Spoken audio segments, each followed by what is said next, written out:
semua melalui perjamuan kudus. Selamat pagi Bapak Ibu, selamat berkoram Deo. Pagi ini kita akan dilayani oleh Pak Jeffrey. Silakan waktu dan tempat kami serahkan Pak Jeffrey. Ya, terima kasih Bu Emilia. Terima kasih juga ya Bu Irma yang luar biasa ya dengan penuh antusias mengetahui bahwa kemenangan sejati itu dimulai ketika Kristus Yesus datang dan membayar seluruh intimidasi, seluruh dosa-dosa manusia yang sesungguhnya. Hari ini kita akan masuk satu sesi yang akan saya sharing dengan tema kemenangan sejati dengan perlengkapan rohani. Oke, bisa bantu multimedia.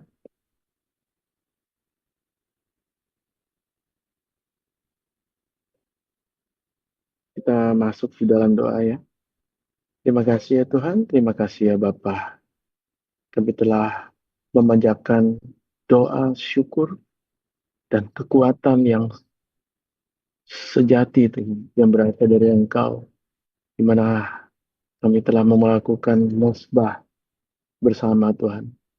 Tiba saatnya Hamba akan sharing mengenai kebenangan sejati dengan perlengkapan rohani yang Engkau berikan kepada hamba untuk kami kabarkan Tuhan bahwa kebenangan sejati hanya ada di dalam Engkau. Kebenangan sejati ya Tuhan, Engkau telah memberikan kami perlengkapan rohani yang cukup. Anugerah, kasih karunia, base camp yang begitu luar biasa Tuhan. Terima kasih ya Bapa. Buka mata hati kami, buka telinga kami Tuhan, untuk kami menerimanya. Di dalam nama Yesus. Haleluya. Amin.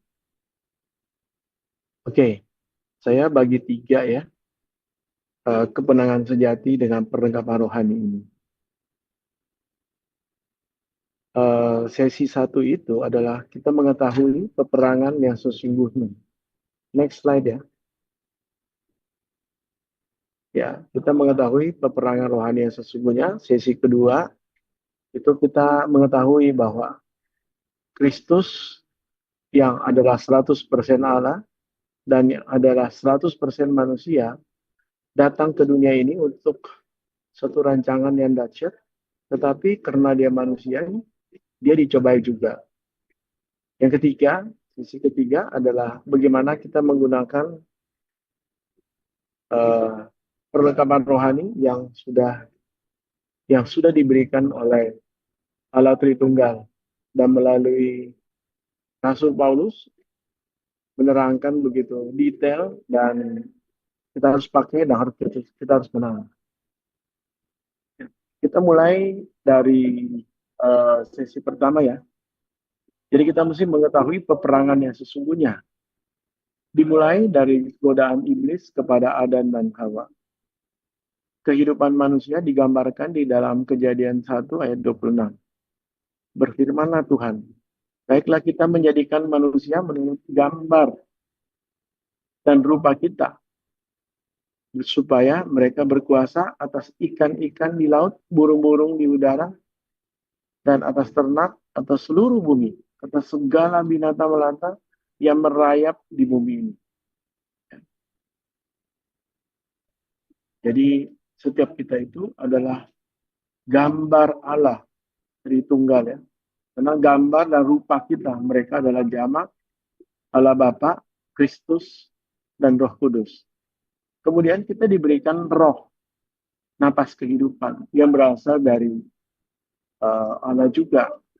Ketiga itu, Yahweh Elohim membentuk manusia dari debu dan tanah dan menghembuskan nafas hidup ke dalam hidungnya.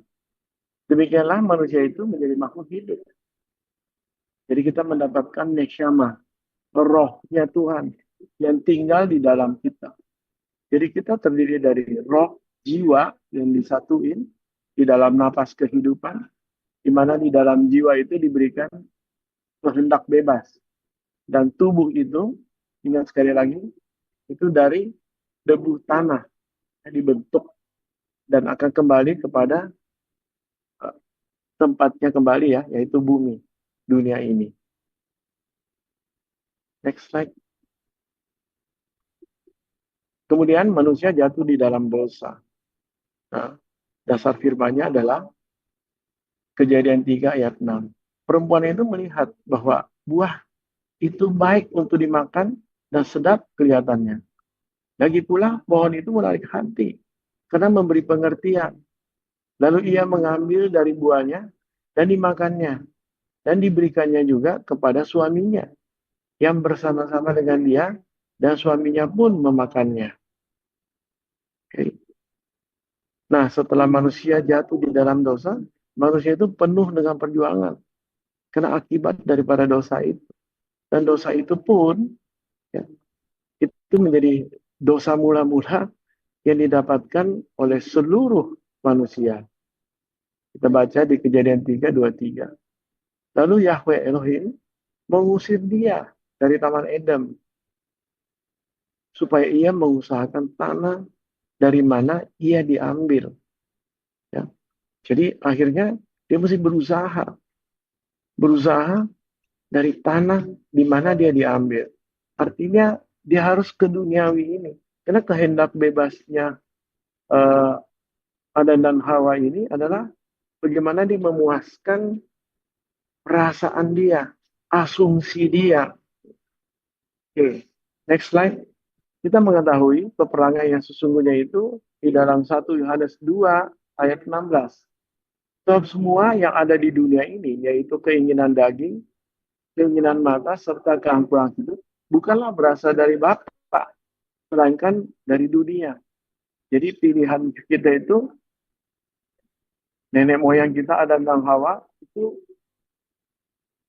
ke dunia ini orientasinya. Demikian pun kita. Otomatis kita ini semuanya ya orientasinya ke dunia. Apa yang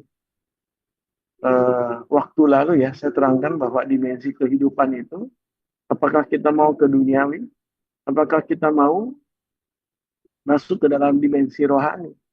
Ketika kita masuk di dimensi rohani, otomatis dimensi sosial kita itu pasti kita jalani sesuai dengan firman. Dengan jatuhnya kita di dalam keinginan daging, keinginan mata, serta keangkuhan hidup,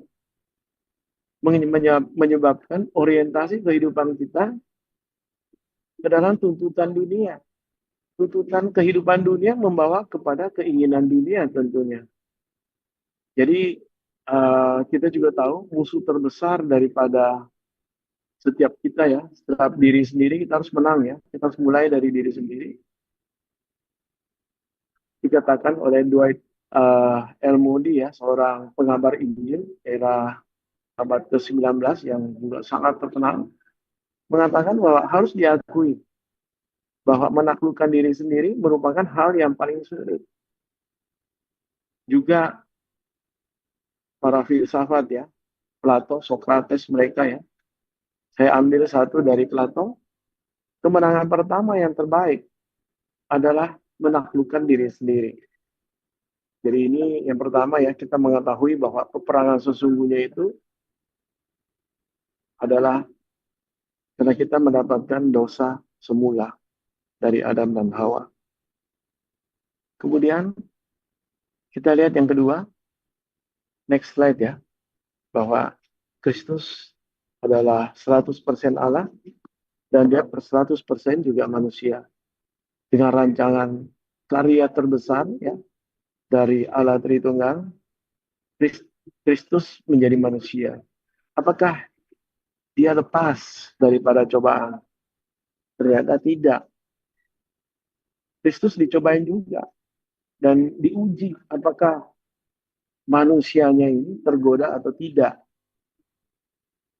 Jadi kalau Kristus dicobain dan dia jatuh, saya kira sampai hari ini kita nggak ada ya untuk kita bisa memenangkan semua.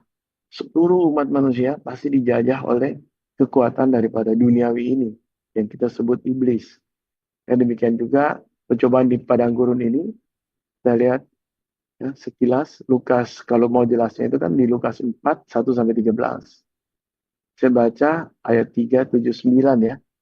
pencobaan yang dihadapi oleh Kristus. Lalu berkatalah iblis kepadanya, jika engkau anak Allah, suruhlah batu ini jadi roti, sorry. Suruhlah batu ini jadi roti. Jadi keadaannya waktu itu ya, Kristus berpuasa selama 40 hari. Jadi kalau orang berpuasa, begitu buka, orientasinya kan makan minum. Nah, dia dicobai. Dan cobaan kedua adalah, di ayat 7, jika engkau menyembah aku, seluruhnya itu akan menjadi milikmu. Jadi dikasih lihat seluruh dunia ini yang dikuasai, yang menjadi kenikmatan dunia, akan diberikan apapun, ya kan? Kalau Yesus menyembah kepada iblis. Percobaan ketiga, kita lihat, kemudian ia membawa Yesus ke Yerusalem dan menempatkan dia di bumbungan bait Tuhan. Lalu berkata kepadanya, jika engkau anak Tuhan, jatuhkanlah dirimu dari sini ke bawah. Dan dia tahu bahwa banyak, dengan kekuasaan banyak malaikat akan membantu karena dia anak Tuhan. Yang dilakukan oleh Kristus Yesus, next slide, adalah taat kepada firman. Kemenangan Kristus adalah merujuk kepada firman Tuhan tercatat di dalam Alkitab, menjadi manual kehidupan setiap kita untuk encounter dengan Kristus. Jadi dikatakan ada tertulis ya. Ada tertulis itu benar-benar taat ya kepada firman. Tertulis di dalam firman Tuhan. Ayat 4 kita baca ya. Jawab Yesus kepadanya, ada tertulis. Manusia hidup bukan dari roti saja.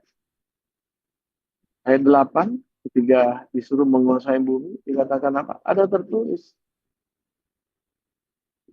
Engkau harus menyembah Tuhan Allahmu, Tuhan Elohimmu. Dan hanya kepada Dia sajalah engkau berbakti. Jadi kita berbakti hanya kepada Tuhan kita. Bukan kepada siapa-siapa. Bukan kepada berhala dunia ini. Dan di ayat 12, ya, dikatakan oleh apa? Yesus menjawab kepadanya, ada firman, jangan engkau mencobai Tuhan Allahmu. Jangan engkau mencobai Tuhan Elohim. Jadi kita tidak bisa mencobai. Jangan coba-coba. Karena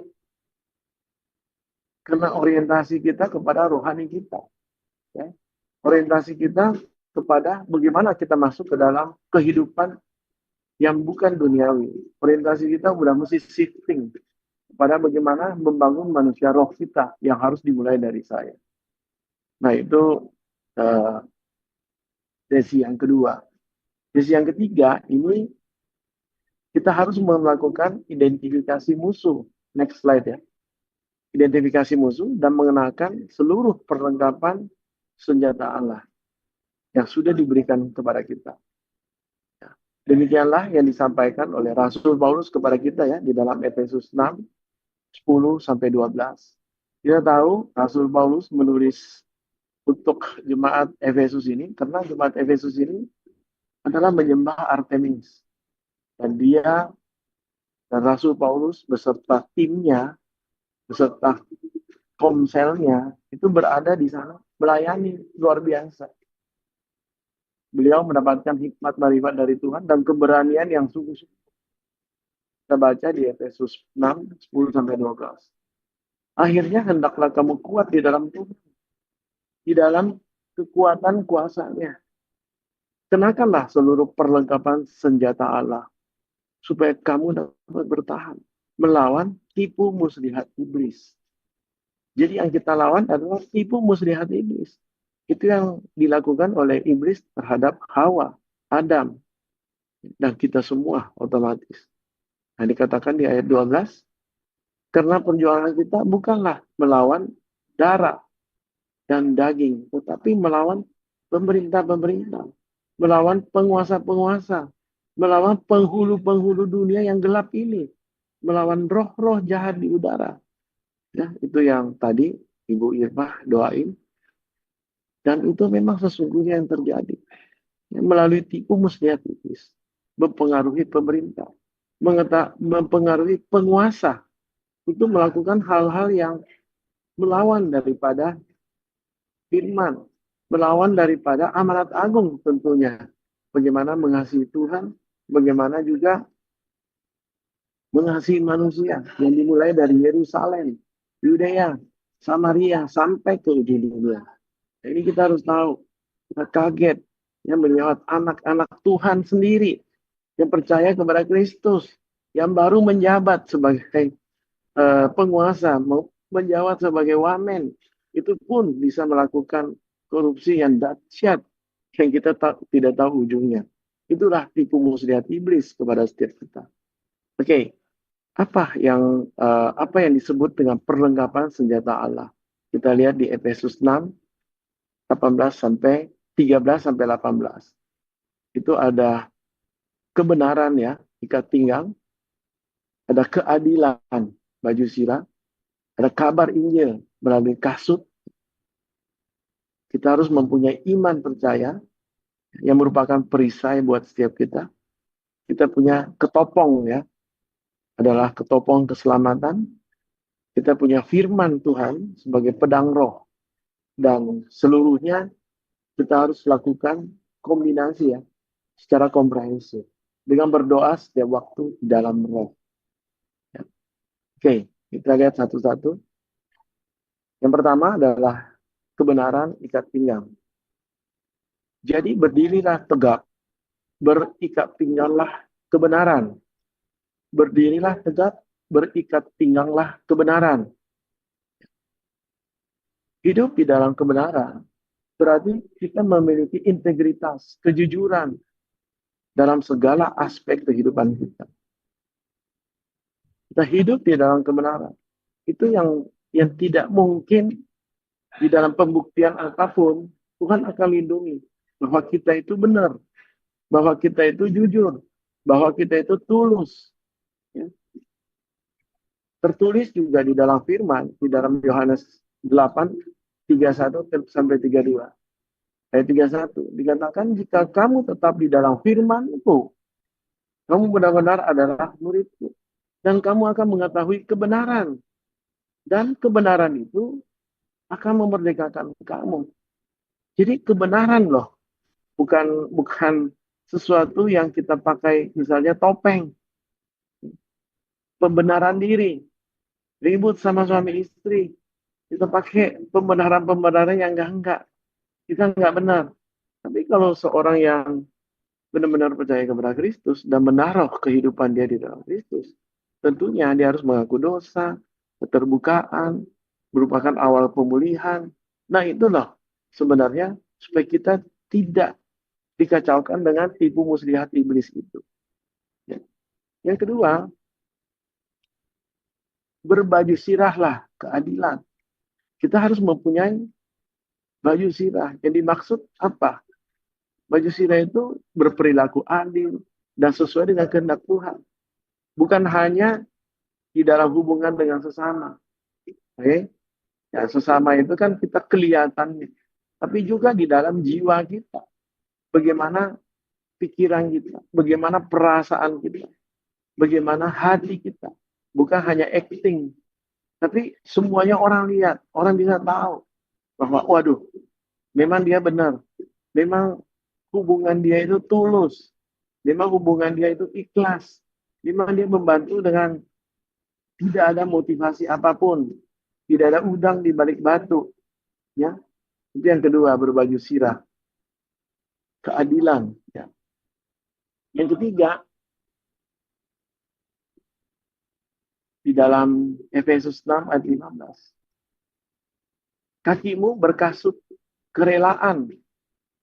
Kakimu berkasut kerelaan untuk memberitakan Injil damai sejahtera. Kita udah berutang begitu luar biasa kepada Kristus yang sudah membayar dosa kita. Kita harus membawa Injil kebenaran juga. Kita udah berutang sangat luar biasa. Bayangkan ya, Kristus Yesus menjelma menjadi manusia 100%. Mengorbankan manusianya. Dia melepaskan duniawinya. Dia melepaskan semuanya. Dan Allah Tritunggal tahu cara membayar dengan baik. Dengan tubuh darahnya. Yang tadi kita udah rasakan ya di dalam perjamuan kudus. Jadi benar-benar syahdu ya, benar-benar berelasi dengan Tuhan. Terima kasih Tuhan, Engkau sudah membayar semua dosa-dosaku. Engkau sudah membayar segala sesuatu apapun, sakit, penyakit apapun, ya di dalam nama Yesus. Kita lepasin, ya kan? Kita harus hutang, kita merasa hutang Injil kepada Tuhan. Kita harus memberitakan kepada seluruh dunia otomatis. Yang dimulai tetap ya Yerusalem. Kita mesti punya dasar yang kuat dulu di dalam keluarga.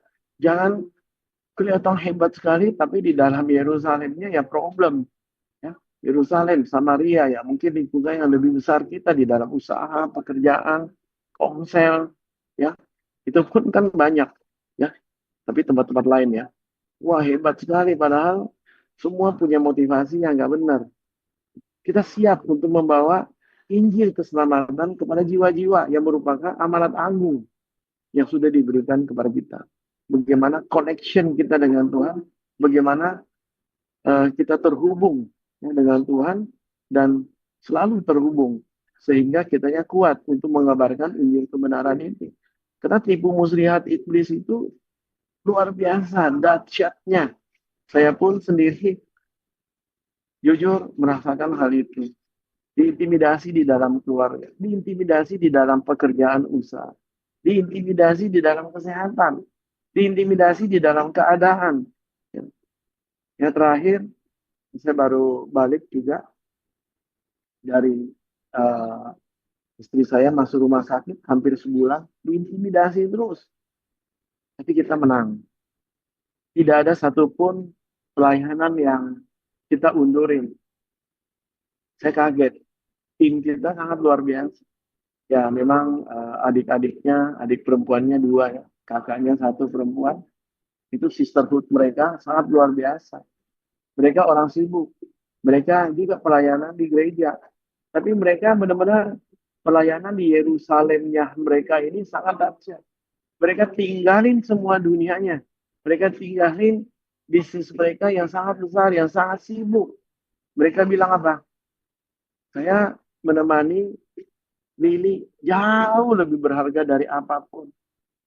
Mereka bawa keluar, mereka temenin, mereka tidak memperhitungkan berapa lama. Ya, kayaknya memang disuruh stay di sini, tapi bolak-balik ya kalau memang perlu. Wah itu sangat luar biasa. HB-nya turun sampai trombositnya turun sampai 16.000. Sampai kita melihat bahwa, waduh, ini kayak harapan hidup agak berat. Tapi Tuhan tolong. Dengan apa? Kita doa bareng. Adiknya memang pendoa ya. Di Makassar datang ke Jakarta bawa cicinya. Ya. Adik yang satunya itu juga sibuk karena punya gereja juga. Saya juga ada di sana ya. Membantu waktu bagaimana berjuang ya. Membuka satu gereja di PIK. Wah itu tinggalin semua. Pelayanannya, bisnisnya yang besar ditinggalin semua. Dia bilang nggak ada artinya. Ya. Wah itu saya lihat apa namanya benar-benar menampar saya juga. Saya bilang saya mau pergi, dia bilang ya belum katanya nanti. Nah, akhirnya saya juga pergi, cici perempuannya juga pergi, dan mereka berempat ya. Wah itu benar-benar setiap jam doa, setiap jam doa. Ya. Akhirnya apa? Normal semua, normal. Nah cuma ini masih ada observasinya ya, hari Rabu, misa terakhir. Kemungkinan hari Rabu malam balik ke Jakarta. Nah itu kan luar biasa. Jadi kita bisa tahu intimidasi apapun di dunia ini. Ketika kita strict, kita lakukan secara komitmen yang tinggi.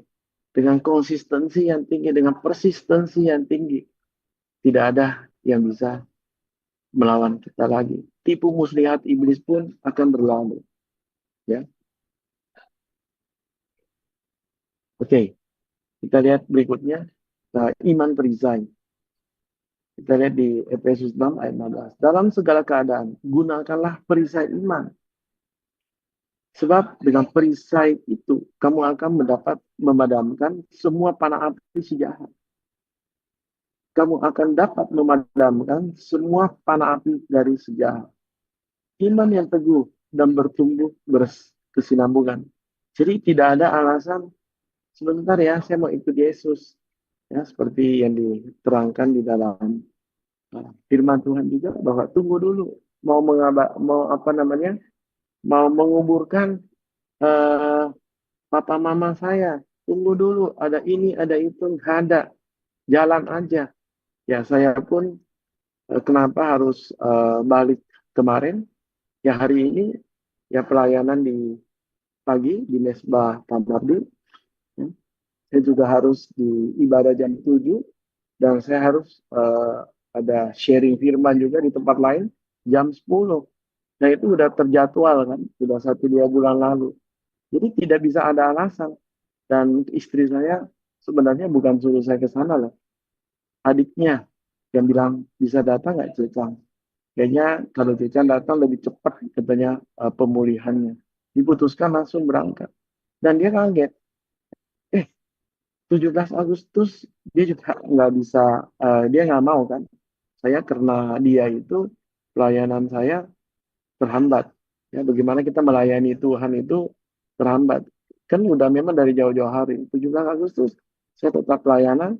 Ya, kemarin saya disuruh pulang hari Sabtu walaupun malam gitu. Dan hari ini sangat luar biasa. Tidak ada rasa capek apapun karena kita menang dengan perlengkapan rohani yang sudah Tuhan berikan kepada kita. Iman yang teguh itu harus terus bertumbuh secara berkesinambungan dengan value of life dari setiap kita, yaitu punya komitmen yang tinggi, dilakukan secara konsisten, apapun yang apa namanya, yang menghambat kita, kita nggak mau turun, ya stamina kita harus tetap persisten, ya dengan 100% untuk Tuhan, ya. Jadi dengan iman iman atau perisai yang diberikan, perisai iman ini, kita dapat memadamkan segala api, panah api si jahat, ya. Keadaan kita, keraguan kita, ketakutan kita, dan sebagainya. Jadi ini dahsyat, ya, perisai iman yang diberikan oleh Tuhan kepada kita. Tuhan juga memberikan kepada kita ketopong keselamatan. Ya. Terimalah ketopong keselamatan. Kita harus memahami dan mengetahui bahwa perlindungan keselamatan dari Kristus itu 100% pasti ada. Dari serangan musuh apapun, ya, dia ada di dalam kita melalui Roh Kudus. Roh Kudus, perkenanannya dia luar biasa. Kenapa? Kita ini dengan berapi-api melayani Tuhan, melayani jiwa-jiwa untuk Tuhan. Jadi bukan kehidupan yang duniawi ini. Duniawi ini nggak ada apa-apanya. Sebentar aja bisa problem. Kita lihat koruptor-koruptor yang begitu luar biasa, dia pikir tuh waduh kayaknya minta ampun, dia kira sembunyi uang di rumah itu aman. Ya ternyata kebongkar. Semuanya yang jelek, semuanya yang tidak berkenan kepada Tuhan, pada akhirnya, ya, akan direbut kembali, akan dibinasakan. Kehidupan yang sejati ketika kita ada di dalam kerajaan Allah, kerajaan yang tidak tergoncangkan tentunya. Oke, pedang roh yang 6. Ya, terimalah pedang roh, yaitu firman Tuhan. Kita menggunakan firman Tuhan sebagai senjata untuk melawan iblis, menguatkan kita. Selalu berjaga-jaga dengan firman di saat teduh. Ya, setiap pagi kita bangun, intimidasi begitu banyak. Begitu buka, wah ada sel, ada berita, ada ini. Walaupun berita politik, yang kadang-kadang politik dan ekonomi itu sangat menarik saya dulu. Tapi hari ini, begitu buka, menyembah Tuhan, berdoa, ya mesbah, lakukan jurnal untuk firman hari ini setiap hari gitu. Karena kita nggak tahu, selalu harus berjaga-jaga dengan firman. Setiap saat kita diserang, kita dicobain, ya.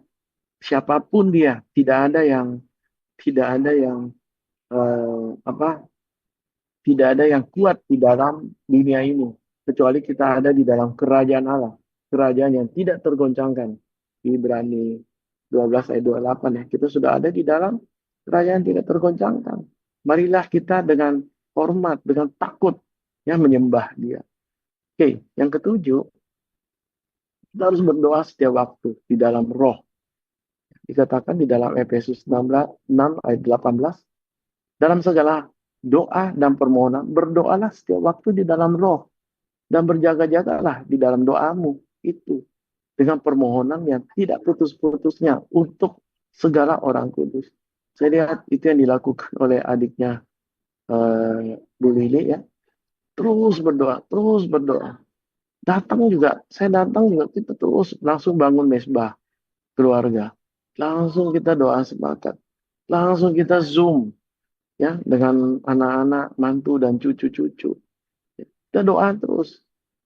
Kita memohon kekuatan, hikmat, perlindungan, dan iman percaya dalam menghadapi peperangan rohani ini. Kita diserang. Ya dia tahu, saya memang awalnya kan pelayanan totally di apa kingdom business gitu.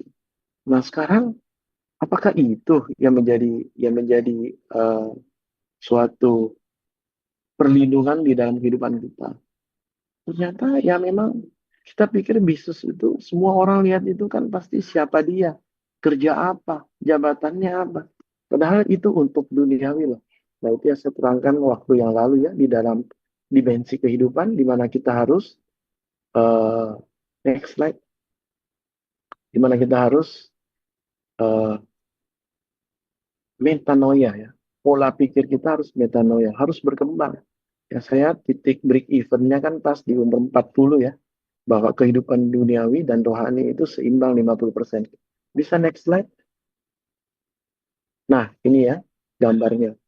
Nah, sebenarnya perlengkapan rohani ini digambarkan oleh Rasul Paulus ya, seperti ini gitu. Ada perisai, ada ketopong, selamatan ya, ada pedang firman, ada kasut ya. Dan ini sebenarnya jujur saya bilang sih ini yang kelihatan ya di dunia. Yang lebih hebat itu yang virtual. Ya, kalau kita main game itu kan seperti virtual gitu ya. Kita berdoa, kita berdoa, yang virtual itu muncul loh di dalam kita semua. Kita punya semua. Kita lagi antri, kita lagi tunggu, apalagi di rumah sakit ya, lagi nunggu gitu ya. Yang muncul kan banyak berita-berita yang lain, yang merangsang kita untuk kita membaca gitu loh. Ya kan? Tapi saya tetap konsisten, antri di dalam segala apapun, itu kita baca firman. Ya. Harus selesaikan firman Tuhan, harus mengerti lebih lagi. Mengerti di dalam level yang lebih lagi. Level selanjutnya, dan level selanjutnya. Ya kan? Kita tahu bahwa masalah-masalah itu juga sama. Diberikan masalah level 1 kuat nggak kita? Kuat. Dikasih lagi level 2. Kita nggak kuat. Dikasih lagi level 3. Dikasih level 4. Dikasih level 5. Sampai orang nggak tahan tuh bisa bunuh diri gitu kan. Tapi kalau kita di dalam Tuhan, diberikan apa? Anugerah, kasih karunia level 1, level 2, level 3, naik juga. Begitu kita sampai ke level 5, ya, pun sama lagi. Kita selesaikan masalah kita yang di level 5 itu. Apakah berhenti? Tidak. Akan datang lagi masalah level 6. Naik lagi level 7, 8, 9, 10, terus. Tapi kalau kita di dalam Tuhan, even masalah apapun, pencobaan apapun, itu pasti kita menang. Amin ya. Apalagi kita di dalam uh, base camp yang diberikan ya. Ada komsel, ada kompak, ada BR, luar biasa. Oke, terakhir ya, conclusionnya, kita harus membangun rumah Tuhan yang dimulai dari saya. Kita harus membangun rumah Tuhan yang dimulai dari saya. Bawalah jiwa-jiwa kepada Kristus. Ya, dikatakan Kristus kepada setiap kita apa? Marilah kepada aku. Semua yang letih lesu, yang berbeban berat, aku akan memberikan kelegaan kepadamu. Hari-hari ini kehidupan yang orientasi kepada duniawi banget, yang khawatir ya, itu makanan empuk dari tipu muslihat iblis, yang ragu-ragu, yang terlalu apa, orientasinya kepada masa depan. Kan waktu yang lalu ya juga diterangkan bahwa saya terangkan bahwa kehidupan itu adalah ada di masa lalu, masa sekarang, masa depan. Kalau masa sekarang ini, tapi dia drive pakai mapnya, petanya, waste-nya itu adalah masa lalu ya problem. Dulu ya saya begini, dulu ya. Oh harusnya gini, orang nanti begini, begini, masa depan juga. Hiduplah dengan masa kini, mulailah dengan masa kini. Ya kan? Tapi punya planning yang bagus bersama Tuhan. Ya. Kita tugas utama kita itu amanat agung loh, bukan yang lain-lain. Connection with God, terhubung dengan Tuhan, melaksanakan kasih kepada sesama. Di situ kita harus bawa jiwa-jiwa sesuai spiritual journey, sesuai dengan kebutuhan. Kepada spiritual journey yang sesuai dengan kebutuhan. Dia barangkali keluarga, dia barangkali seorang pria, bawalah ke pria sejati. Dia ternyata adalah wanita, seorang istri, yang harus menjadi wanita bijak. Kita harus memberikan pertolongan dan meringankan beban orang lain. Pasti Tuhan kasih 3D. Ya, 3D pasti. Ada doa, ada daya, ada dana. Kita harus mendengarkan mereka dengan penuh perhatian dan tulus.